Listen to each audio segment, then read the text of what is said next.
I was leafing through an old leather-bound Bible recently, looking at those classic illustrations of the Garden of Eden. There's Adam, perfectly formed, standing in the sun, naming the lions and the birds. He looks like a finished masterpiece. But when you actually sit down and read the sequence of events in Genesis 2, a very strange, almost clinical contradiction starts to emerge. In this version of the story, Adam is alone. God is watching him like a scientist, observing a subject in a lab, eventually concluding, it is not good for the man to be alone. Then follows this peculiar trial and error phase where God brings every animal to Adam to see if any of them fit as a helper.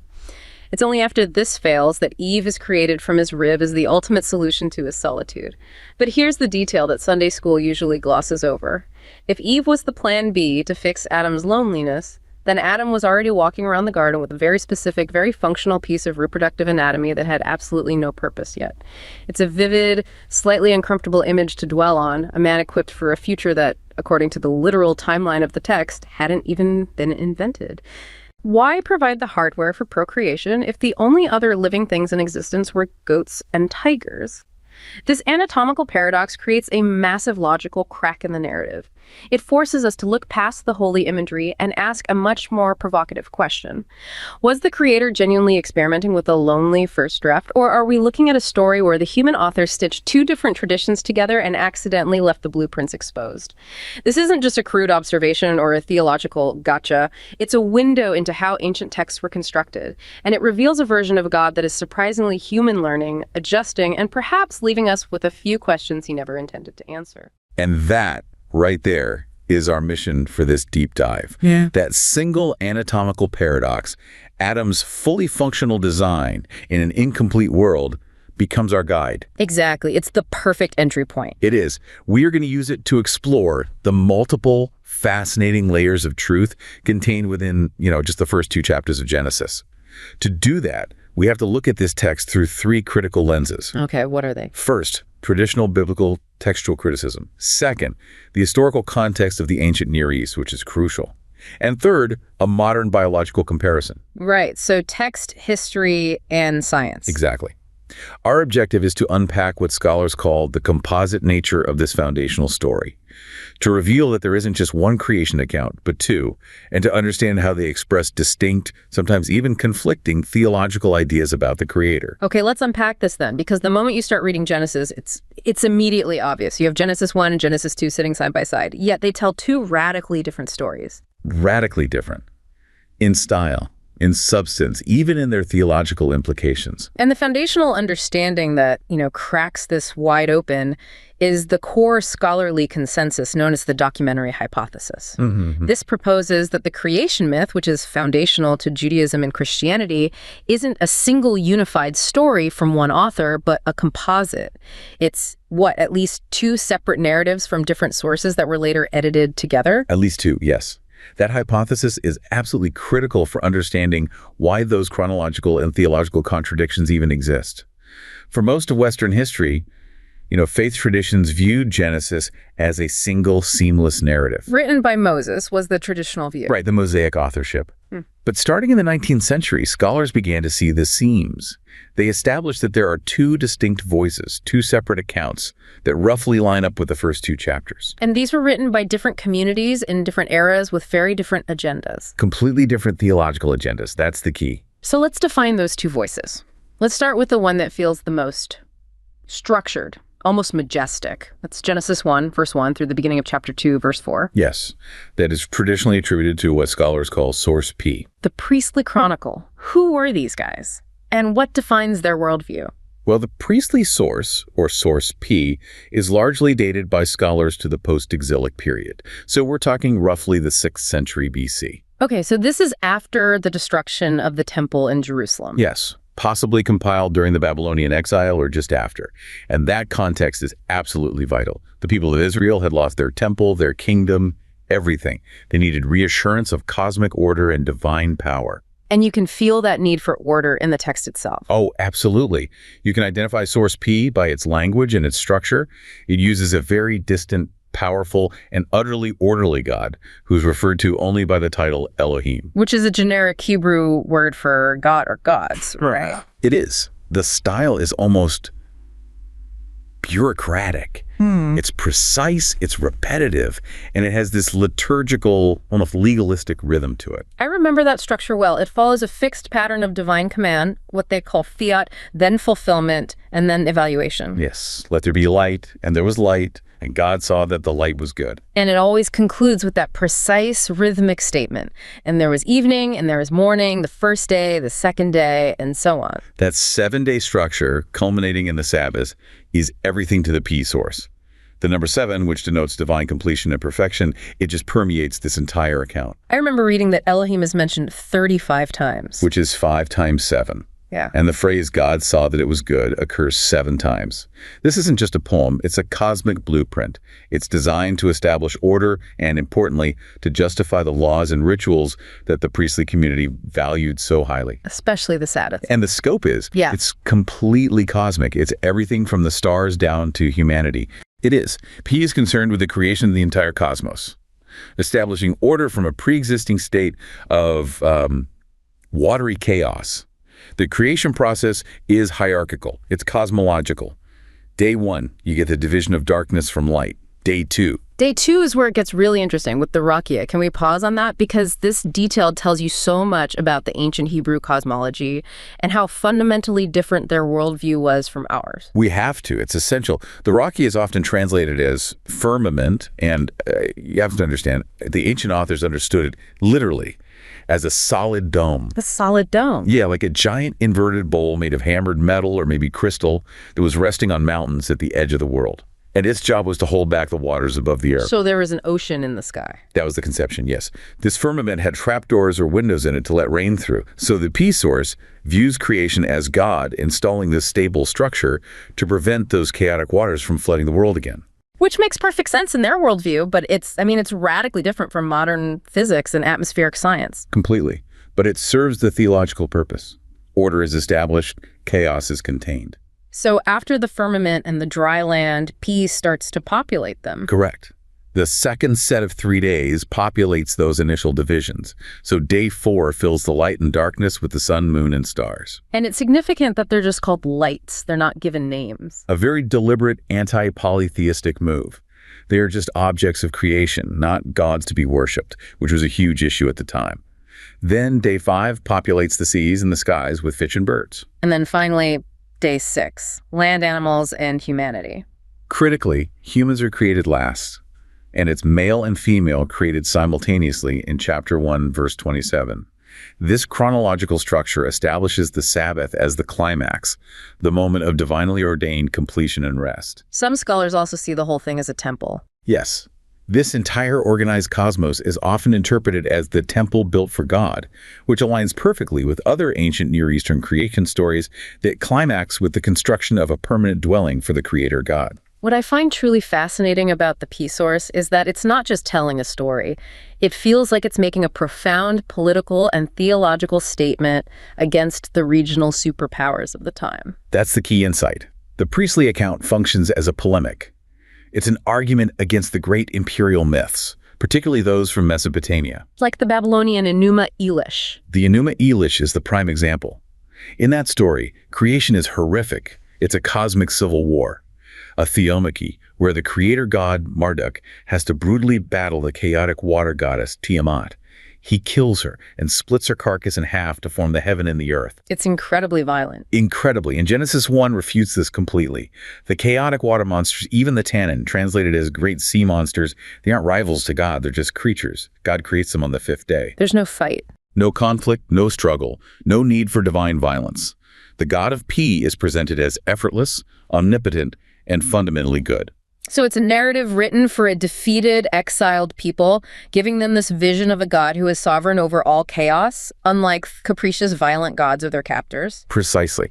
And it sets up this theological framework of an abstract, transcendent, purely orderly God. Now, we switch gears completely. We go to the second story in the rest of Genesis 2. Right. Source J, the Yahwist, and it's far older, rougher, and dirtier. The J source feels so immediate, dusty, and hands-on, a totally different vibe. A completely different vibe. Yeah. Source J is traditionally dated much earlier, possibly the 10th or 9th century BC. So it's a product of the early Israelite monarchy. And you can tell it's different immediately because of the name for God. Instantly. It uses the composite name Yahweh Elohim, or Lord God. It puts the personal covenant name of God, Yahweh, right alongside the generic term. And this deity is highly anthropomorphic. Meaning human-shaped or having human traits. Exactly, and incredibly hands-on. We see Yahweh Elohim physically forming the man from a handful of soil, breathing life into his nostrils, planting a garden like a human farmer, and then walking through it later on. The scope also just shrinks dramatically. We go from the entire universe, sun, moon, and stars, to one specific garden, a limited area in the Fertile Crescent. It shifts instantly from the cosmic to the human-centric. This is famously characterized as a dry creation story. The text specifically notes that before creation began, there was no rain and no one to work the soil. So the focus from the very start is on the first man, Adam. Entirely. And the name itself, Adam, literally derives from the Hebrew word for ground or soil, which is Adama. Adam is immediately cast as a moral agent and a cultivator of his environment. And this is the narrative that directly causes our original anatomical paradox, because the chronological sequence completely contradicts the P source. Absolutely. Where P gave us a clean, simultaneous creation of male and female after the animals, J gives us this messier chronological sequence that's all focused on solving Adam's relationship problem. So what's the order in Genesis 2? It's man is created first from the soil, then the Garden of Eden is planted for him, and then God looks at his creation and declares, it is not good for the man to be alone. It's like a declaration of a design flaw. In a way, yes.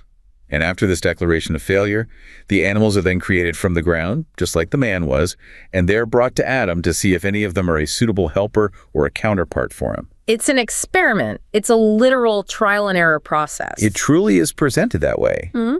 And when no suitable helper is found among the animals, Eve is finally created from Adam's side as the necessary ultimate solution. And that sequence, Adam first, the loneliness problem, the failed animal experiment, and then Eve, that's what exposes the blueprint. It's the crack in the narrative. It's like the redactor, the editor who stitched P and J together, didn't tidy up the workshop. If Adam was the first creature and he lacked a suitable partner, the J narrative itself establishes him as this incomplete entity, at least in terms of relationship. Yet the text implies he was anatomically complete for a reproductive role that had not yet been invented by the story.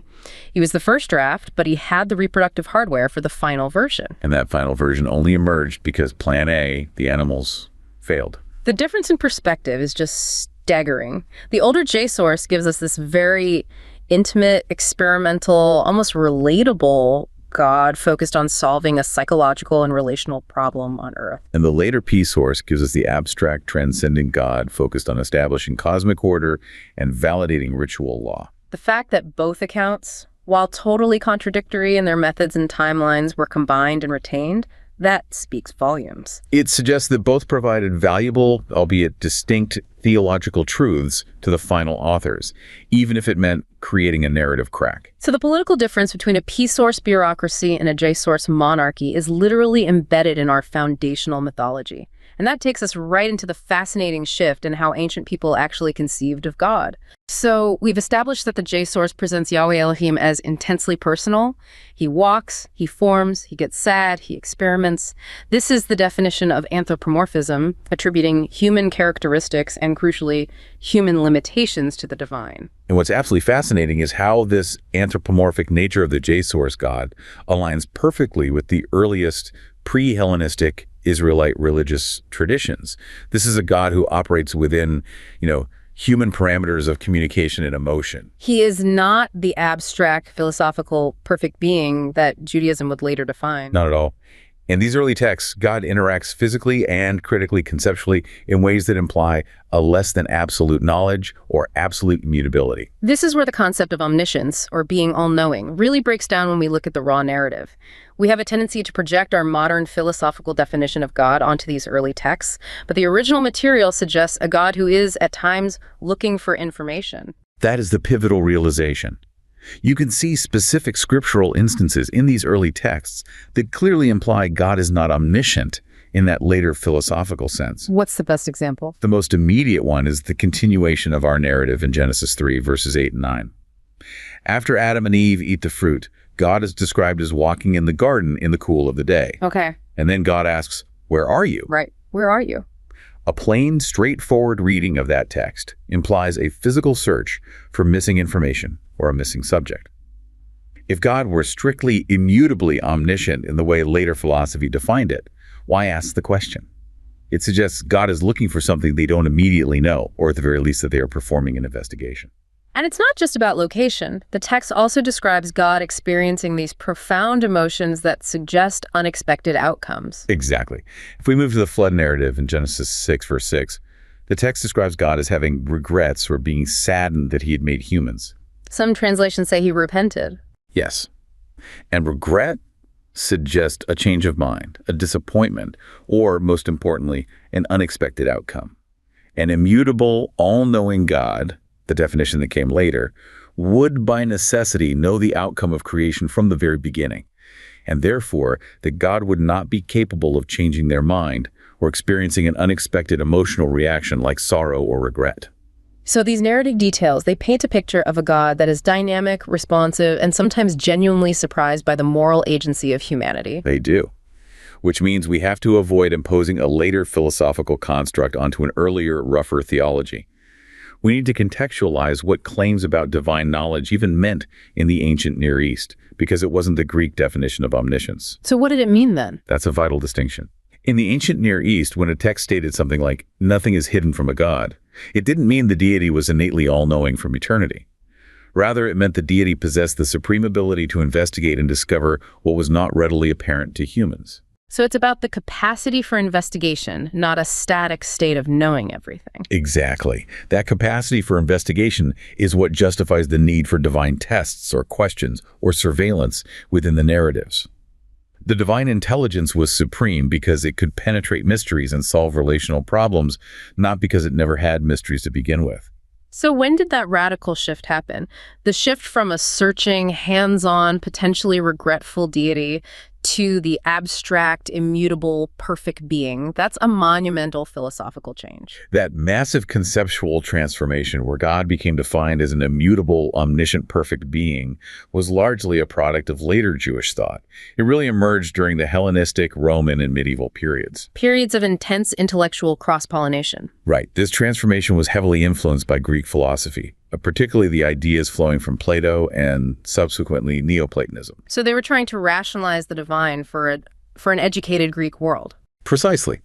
You have thinkers like Philo of Alexandria, a Jewish philosopher in the 1st century AD, who were wrestling with how to present Judaism to a highly sophisticated Greek audience. An audience that valued reason and perfection above all else. Yes, the Greeks, especially the Platonists, valued reason, immutability, and perfection.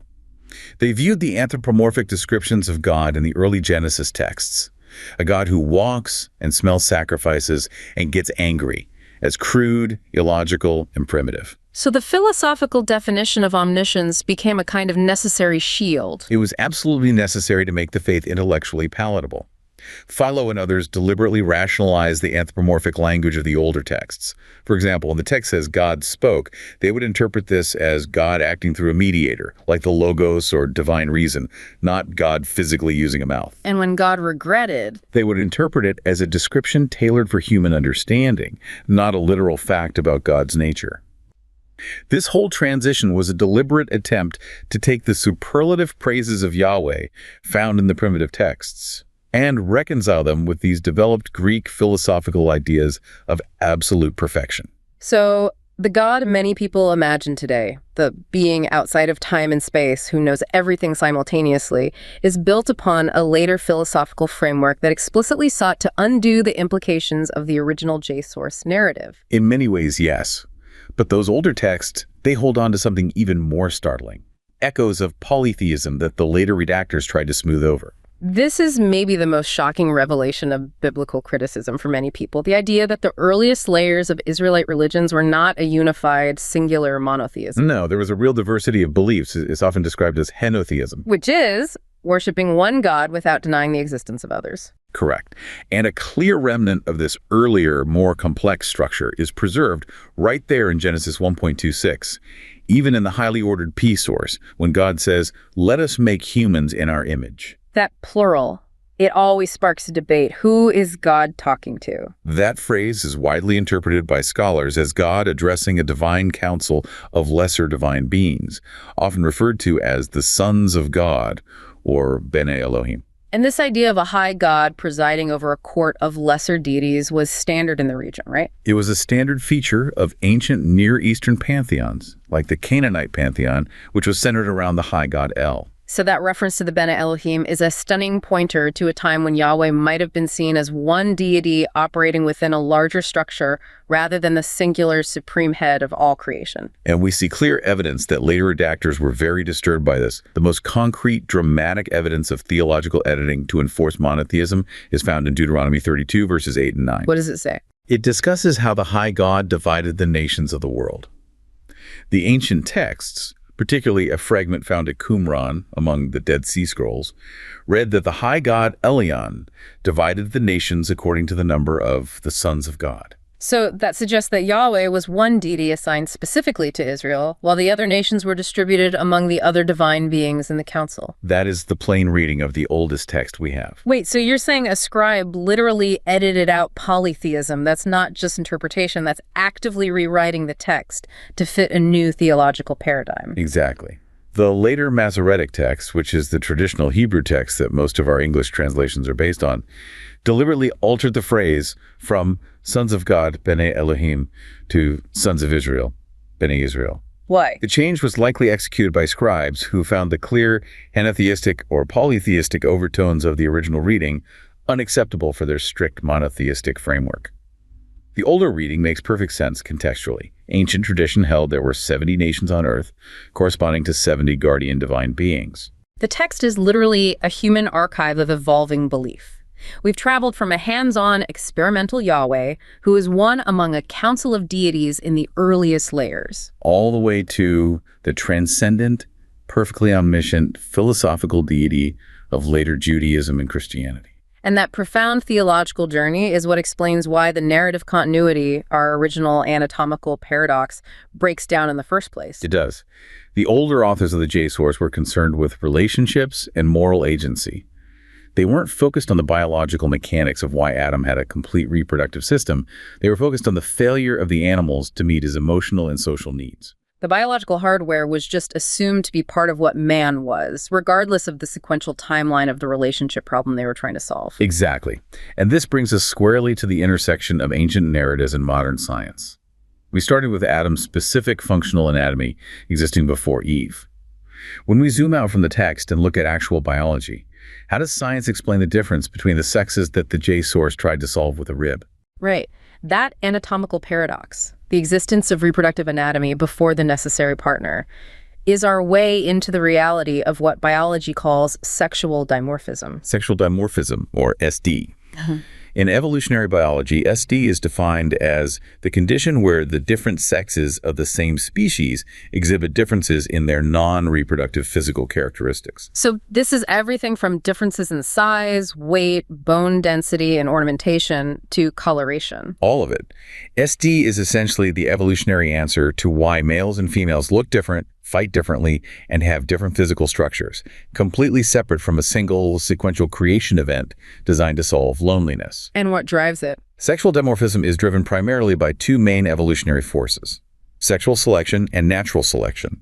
Sexual selection is often tied directly to competition over mates, and it manifests in two distinct ways. Which are? Aggressive utility traits and passive displays. Okay, let's focus on those aggressive utility traits first. What are some striking examples in the animal kingdom that show the extreme lengths evolution goes to for male-male competition? Aggressive utility traits are often seen in males that compete physically for territory or access to females. A classic example is the southern elephant seal. Oh, they're huge. They are. The males can weigh up to 8,800 pounds, which is 6 times the size of the females. And this size difference isn't about surviving predators. It's strictly about brute force combat to establish a breeding dominance hierarchy. The largest, most aggressive males successfully breed with dozens of females, while the smaller ones get nothing. Often never mate at all. Their morphology, their body shape, is a weapon. That's pure physical competition. What about in insects, where the structures are often incredibly specialized? A great microexample is the dung beetle, specifically Anthropomorphic taurus. The males possess these massive specialized horns. They use them like medieval lances to duel rivals inside the tunnels where females lay their eggs. So it's an arms race. It is. And the energetic cost of growing these horns is enormous. It actually compromises their eye size and flight ability. But the reproductive payoff is so high that the trait is continually selected for. Females who don't compete for mates have no horns. Their energy goes to reproduction. So bigger size or better weapons equals higher reproductive success. Now, what about the passive displays? The ornamentation designed to attract, not to fight. Passive displays are characteristics used to signal fitness or attract a mate.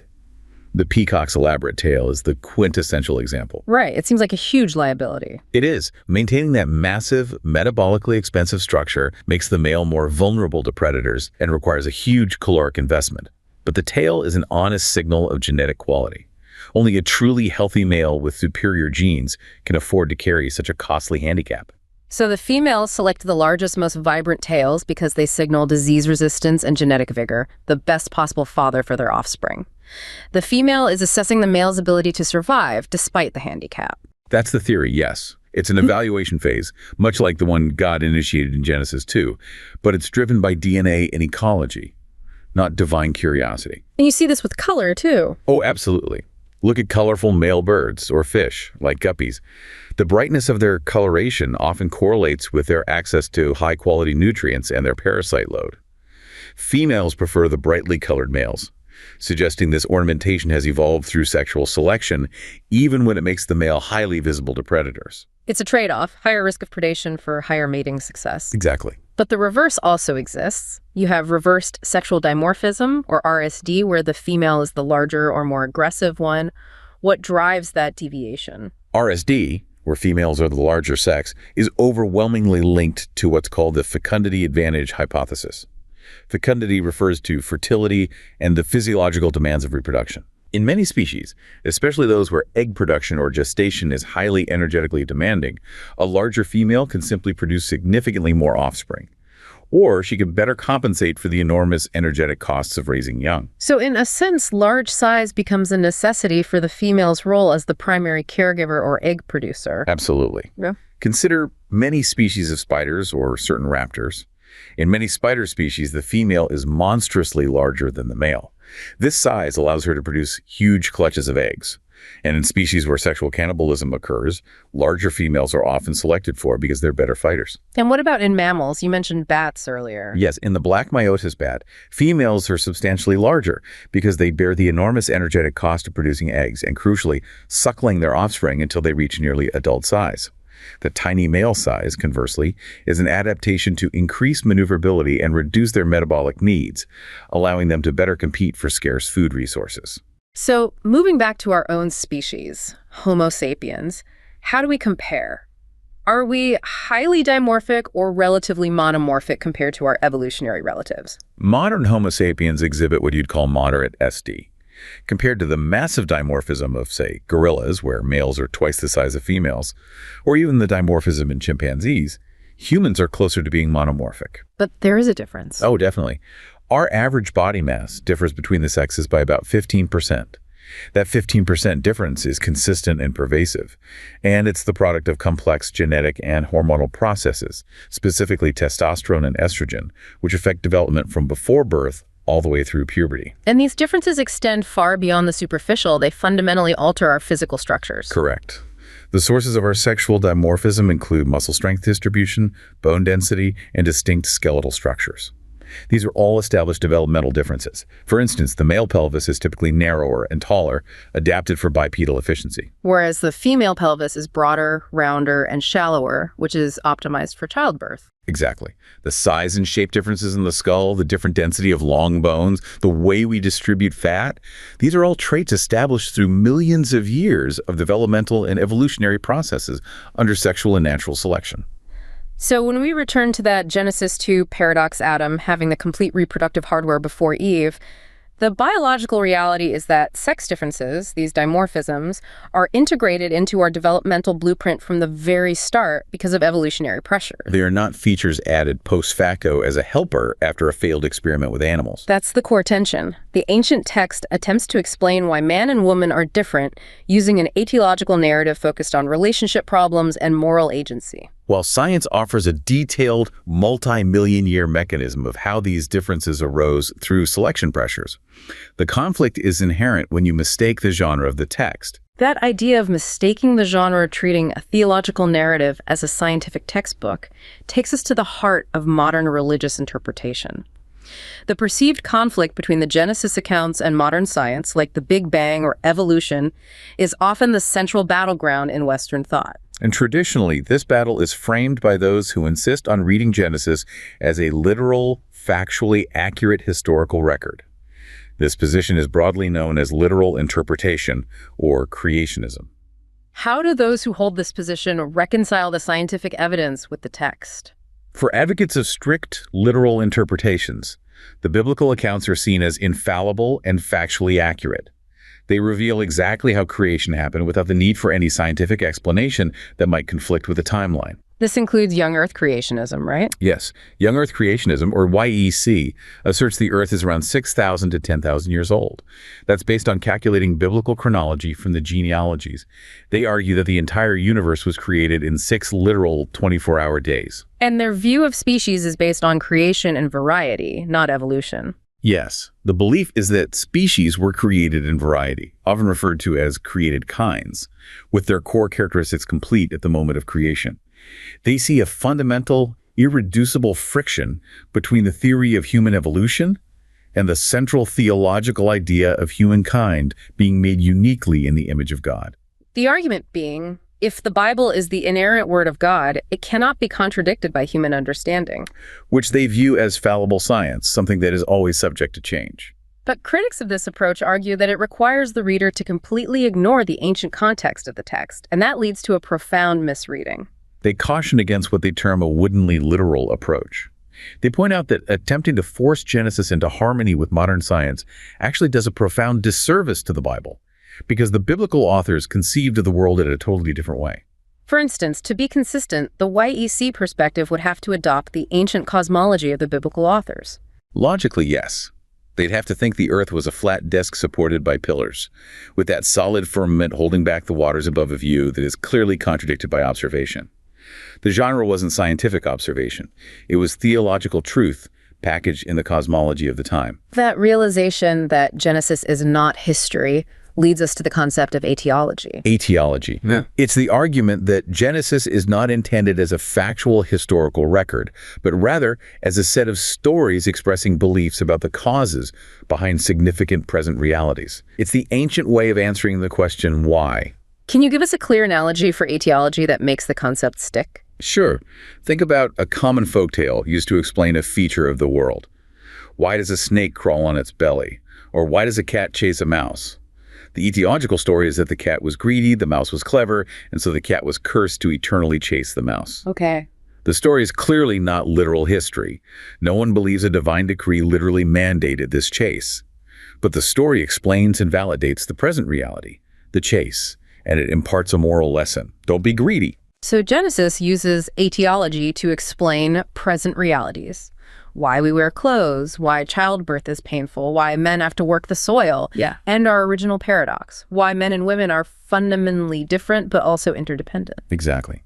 And this non-literal view is far from a modern invention designed to accommodate evolution. It has deep historical precedent. That's a critical point. It is. We can look to the early Christian thinkers, the church fathers, who were wrestling with these issues over 1,800 years ago. Origen of Alexandria, a prolific 2nd century Christian scholar, had the highest regard for Scripture. He believed it was the inspired Word of God. But Origen recognized severe internal inconsistencies and theological difficulties if the text were read literally. What inconsistency did he point to? For one, the Genesis 1 account describes light being created on day 1. But the sun, moon, and stars, the sources of that light, aren't created until day 4. So Origen argued what man of sense will suppose that the first and second and third day and the evening and the morning existed without a sun, moon, and stars. That's a logical problem. It is. He argued that the creation stories were a symbolic historical narrative which did not literally happen, and that they pointed to deeper spiritual meanings.